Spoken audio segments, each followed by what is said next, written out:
Minha convidada de hoje, doutora Marínia, ela Fidiuk, sobrenome chique, né? Famoso lá naquela região lá de cima do Paraná, né? Tu tens uma história muito bonita, tudo bem, Marínia? Eu queria que tu Tudo começasses a bem, falar, Sérgio?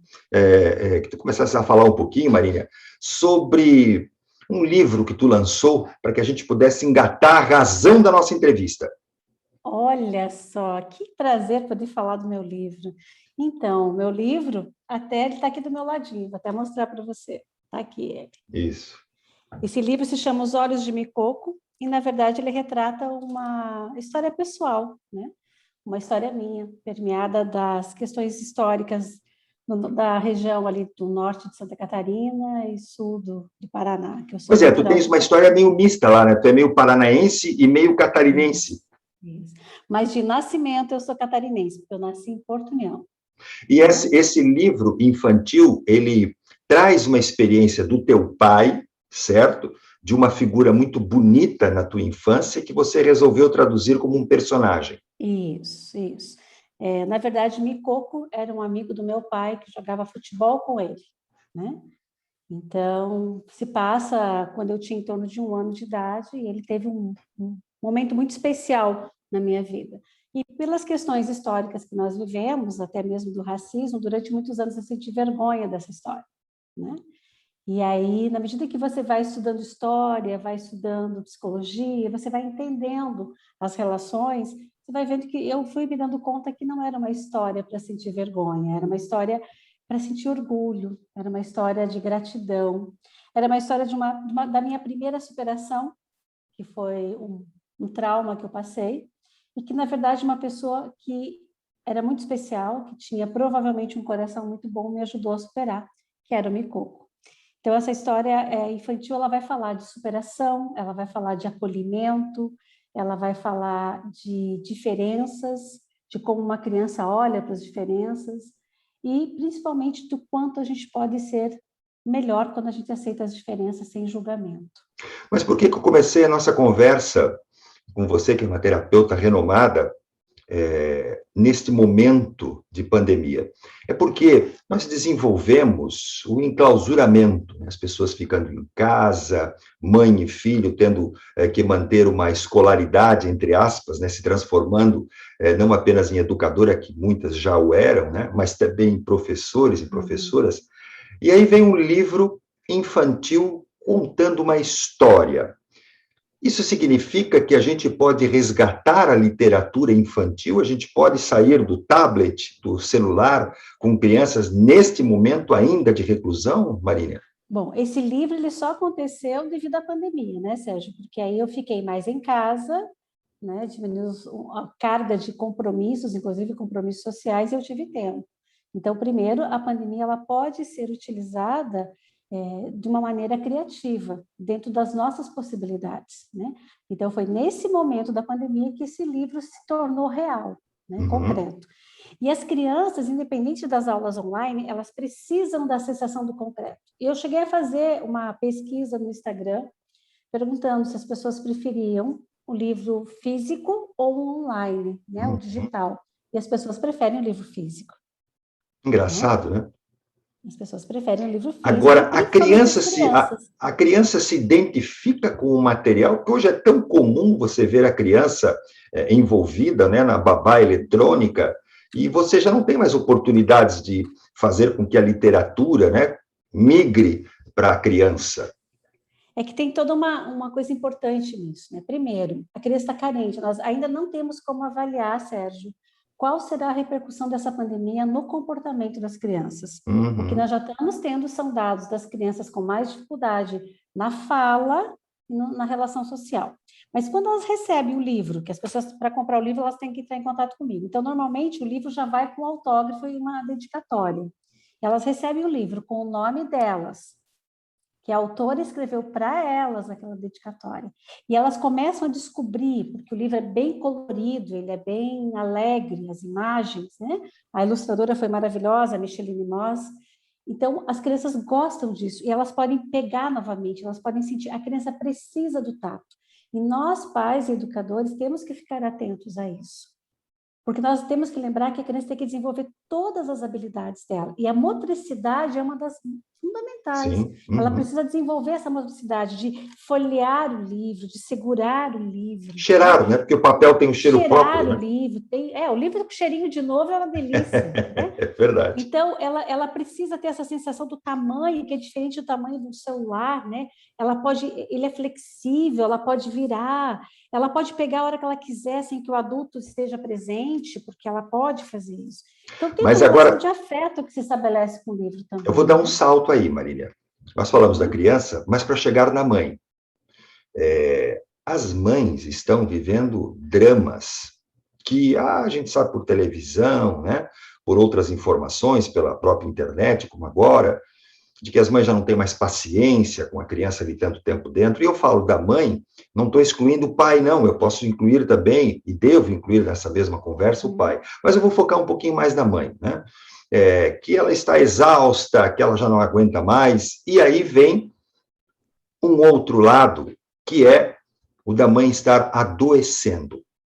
Se a criança tem dificuldades, a mãe muito mais, porque ela tem que mudar completamente a sua rotina, né? Tem que fazer coisas que até então ela nem imaginava que pudesse voltar a fazer. E, ok, o problema está aí, a mãe ou a mulher está estressada, a mulher não tem mais a vida que possuía, e o que ela pode começar a fazer para tentar mudar esse panorama? O que ela pode fazer consigo mesma? Tem fórmula mágica, Marinha? Não, fórmula mágica não, Sérgio. Mas eu acho que a pandemia ela está dando a oportunidade para a família se descobrir família novamente.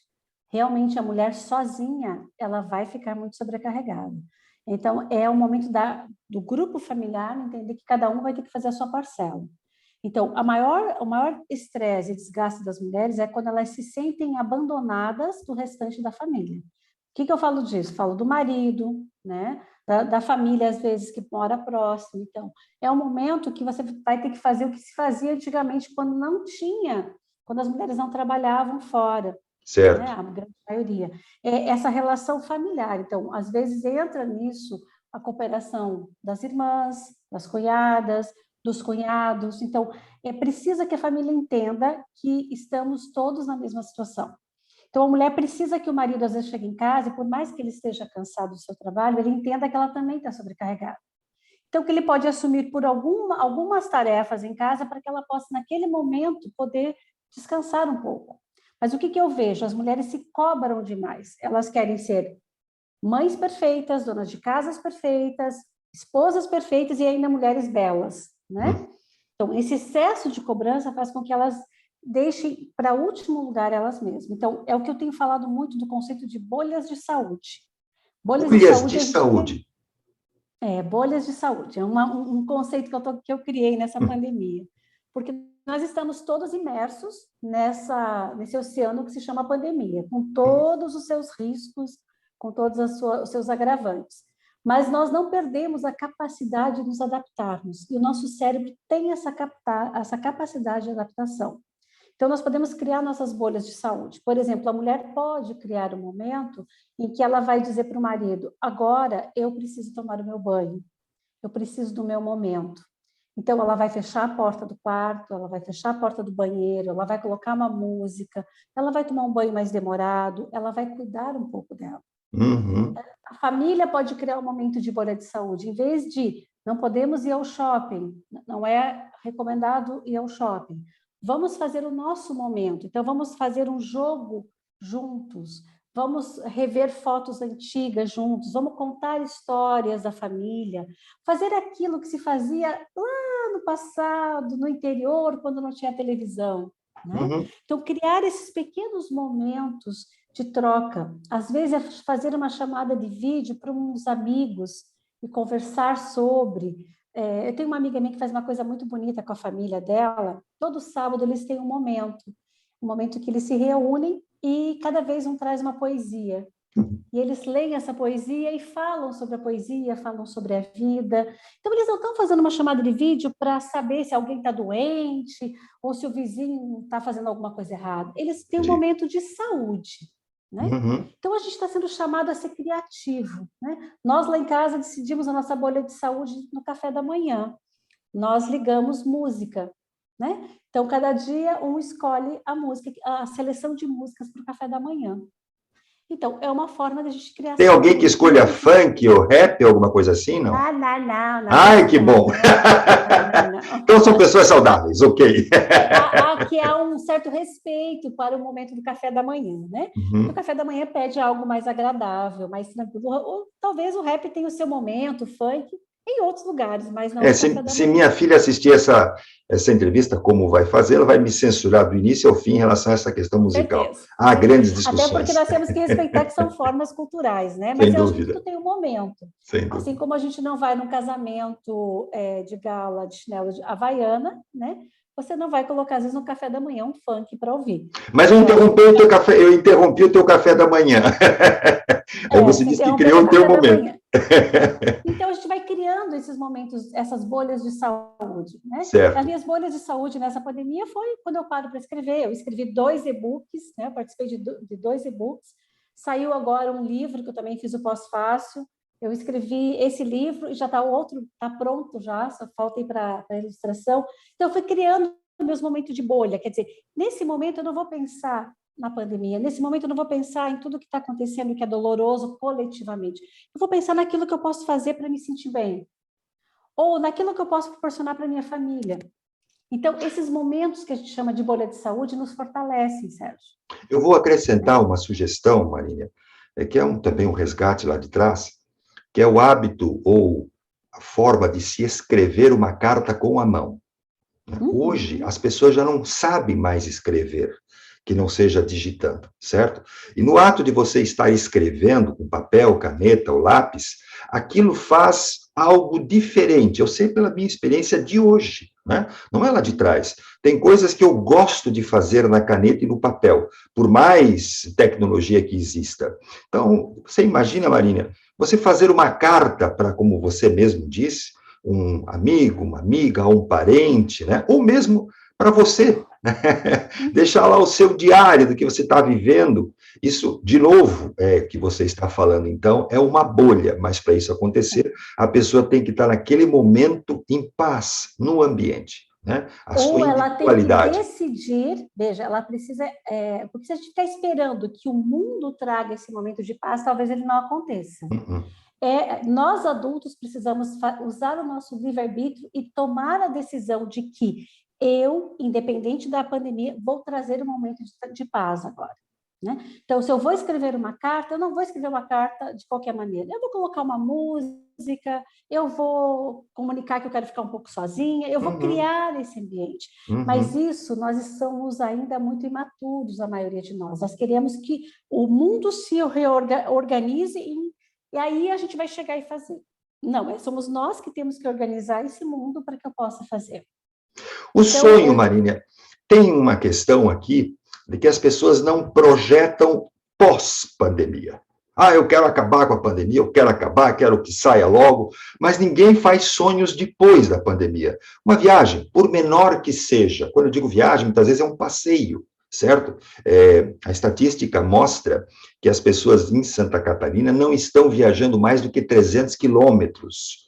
Antes, as pessoas iam longe, para o exterior, enfim, e agora não. A pessoa sai de Joinville, vai para um hotel fazenda, os que têm melhores condições financeiras, outros vão para lugares próximos, eu vou dar aqui uma sugestão apenas, né? Tem o Parque Malve, em Jaraguá do Sul, que é um passeio lindíssimo, e não tem ingresso, não tem nada. Você pode ir lá, fica do lado da cidade, mas eu estou falando não apenas nesse momento, mas para a pessoa sonhar depois. O que ela vai fazer de bom? Mas eu vou estar desempregado, eu sou um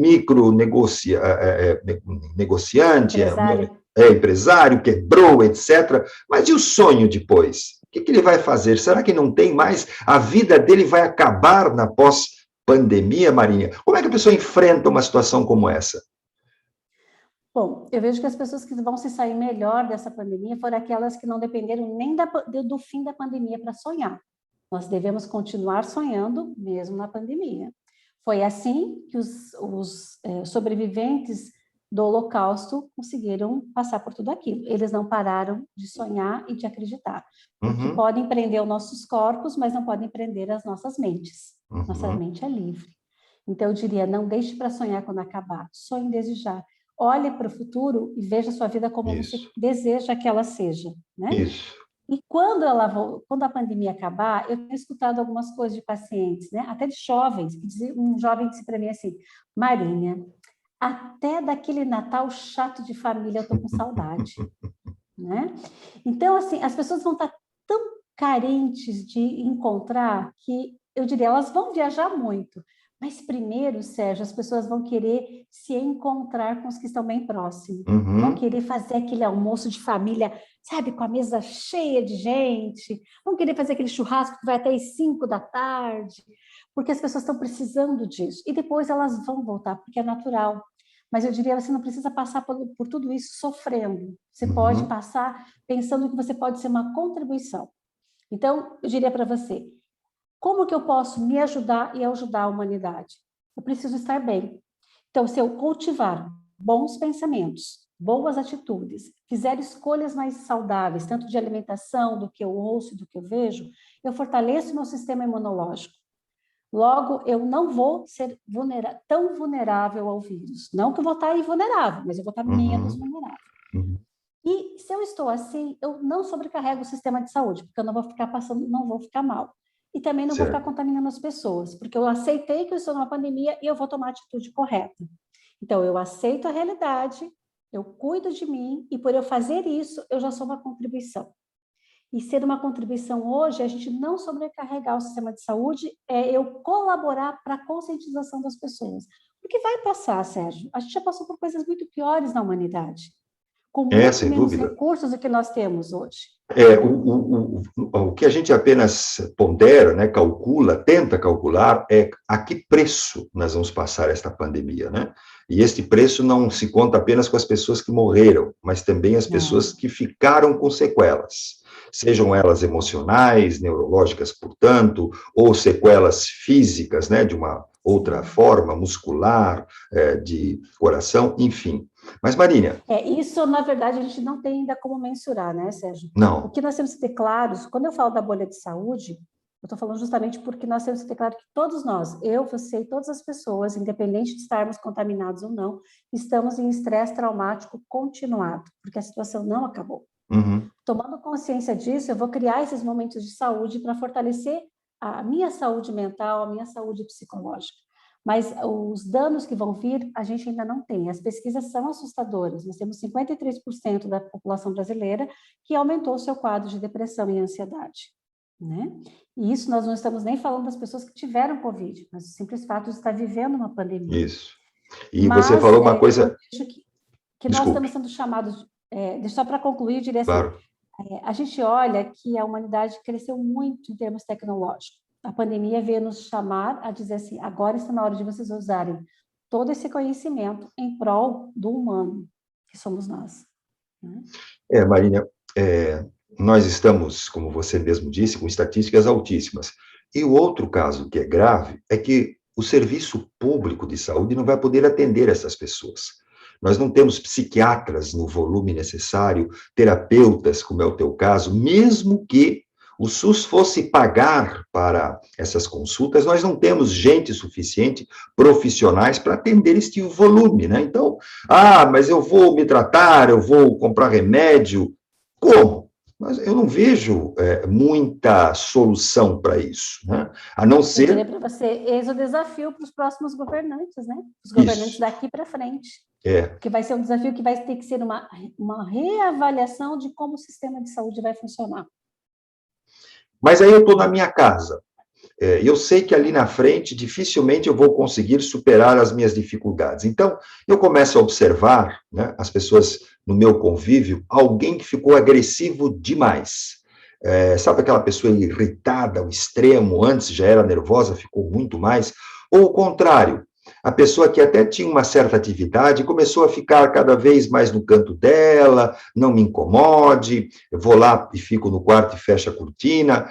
Quando é que eu, ou por medida própria, consigo identificar que eu estou ficando doente, ou eu posso identificar a pessoa que está ao meu lado que está ficando doente. Tem sinais para isso, Marília? Ou isso é tão vasto que não dá? Não, tem os sinais, né? É justamente a alteração de um padrão que existia. Quer dizer, uma pessoa muito alegre que de repente fica triste. Uma pessoa que antes era tolerante está totalmente intolerante. A pessoa, ou seja, muda os interesses, geralmente perde interesses que tinha antes, e tem essas alterações, desde alteração de sono, de padrão alimentar, de convivência com as pessoas. Então, existe essa alteração. Sim, é visível, dificilmente não é perceptível, e aí o caminho é, se a pessoa se percebe assim, é ela procurar, primeiramente, eu sugeriria uma psicoterapia com o psicólogo. Por quê? Porque o psicólogo vai conseguir avaliar se precisa também encaminhamento para o neurologista. Ele pode encaminhar Certo. para o neurologista, porque às vezes, quando teve casos de Covid, mesmo que seja leve, às vezes é importante uma avaliação neurológica. E às vezes até um acompanhamento psiquiátrico, se o caso for de depressão, e essa depressão está trazendo uma debilitação tão grande que às vezes a Uhum. medicação é necessária. Aí as pessoas vão dizer, mas não era melhor ir primeiro no neurologista? Pode também, né? O que eu digo é que o psicólogo ele consegue ter esse olhar mais abrangente e ele consegue ajudar a encaminhar. É esse o papel do psicólogo. Ele não pode medicar ninguém, mas Sim. ele pode perceber e encaminhar. A Mas é muito diferença entre o importante. psicólogo e o psiquiatra justamente é esse, né? Uma das, Isso. a gente consegue avaliar, ou melhor dizendo, identificar fácil. Olha, o médico dá receita, o psiquiatra, o psicólogo não dá receita, são coisas diferentes. Não. Isso, o psicólogo, o foco do psicólogo, toda a formação dele é para o processo de psicoterapia, de ajudar a pessoa a reconstituir os recursos dela para que ela possa fazer as modificações e as superações dela. O psiquiatra, muito poucos psiquiátricos trabalham com psicoterapia. A maioria deles trabalha mais na questão medicamentosa, até porque o volume de pacientes é muito grande, né? Então, eles acabam tendo que trabalhar mais focado na medicação, e que a gente sabe que daqui para frente vai ser muito necessário para conseguir esse equilíbrio, né? Então, nós vamos ter muito ainda o trabalho, eu diria que os psiquiatras e os neurologistas vão ter muito trabalho daqui para frente, e nós psicólogos também. Então, a classe da psicologia, eu chamo todos a estudar muito sobre trauma, né? A fazer uma formação adequada sobre trauma, saber trabalhar com esses gatilhos de trauma e com toda essa situação pós-pandemia. E eu diria para você, outra classe é os terapeutas ocupacionais, para as pessoas que ficarem com lesões motoras, tal. Fisioterapeutas e terapeutas ocupacionais vão ter muito trabalho. Então, eu diria que a classe da saúde vai ter muito trabalho daqui para frente. Mas nós temos que ajudar a população a perceber qual profissional pode colaborar de que forma, entende? Isso eu acho fundamental. As pessoas que são sozinhas. Hoje, também, o mundo revela, né, que, por opção, a pessoa não quer casar, a pessoa não quer ter filhos, quer viver não solitariamente, sozinha, que são coisas diferentes. Muitas e muitas vezes, esta pessoa, ela se entrega ao mais fácil, que estamos aqui fazendo, né? Redes sociais, enfim. E aí, tem gente, né, principalmente as mulheres, que trabalham com coisas manuais. O tricô, o bordado, a pintura. Por que o homem não faz isso, Marinha? É alguma coisa patológica, é alguma coisa neurológica ou é apenas conceitual? É apenas questão cultural nossa, né? Eu acho que é questão muito cultural, que foi visto isso como atividade feminina, quando na verdade é apenas um trabalho manual, né? Então, eu diria para você que eu vejo, por exemplo, eu vejo o exemplo de uma pessoa muito próxima que é minha filha. Ela está sozinha, ela não sai desde março, não encontra os amigos, porque ela é extremamente consciente. Mas ela faz a meditação, ela faz yoga, ela está lendo, ela está escrevendo um livro, ela está criando. Então, o problema não é você estar sozinho, o problema é você não conseguir buscar coisas que te façam bem. Se o que te faz bem é costurar, costure. Se o que te faz bem é fazer tricô, faça tricô. Né? Independente de ser homem ou mulher. Independente de ser homem ou mulher. Né? Eu conheço homens que fazem tricô e fazem muito bem. Né? Tem homens que pintam quadros e fazem isso maravilhosamente bem. O importante é você entender que você precisa ser a tua melhor companhia. Né? Eu vou te dizer uma coisa, se a pessoa tem uma espiritualidade, ajuda muito nesse momento também, sabe, Sérgio? As pessoas que às vezes não têm crença nenhuma, elas têm uma dificuldade maior de lidar, tanto com a situação da pandemia como com a depressão. Né? Por que tem essa relação com religiosidade, com pandemia e depressão? Onde é que está aí o gap? Porque a maioria das religiões elas vão trazer um sentido para a vida da pessoa. Né? Então, as cristãs vão falar do céu, vão falar da questão da salvação. As religiões que têm a questão do reencarnacionismo, a questão da compreensão da evolução, né? Do quanto você precisa ser uma pessoa boa, e a maneira como você vai lidando com os desafios vai te permitir evoluir ou não. E você tem uma perspectiva de que há algo após a morte. Todas as religiões, elas de alguma maneira trazem essa esperança de que se o meu corpo morre, é o meu corpo físico, há algo para depois. Se eu não acredito em nada, é como se realmente eu fosse acabar. Acabou, né? E isso traz muita desesperança, traz desespero, traz medo.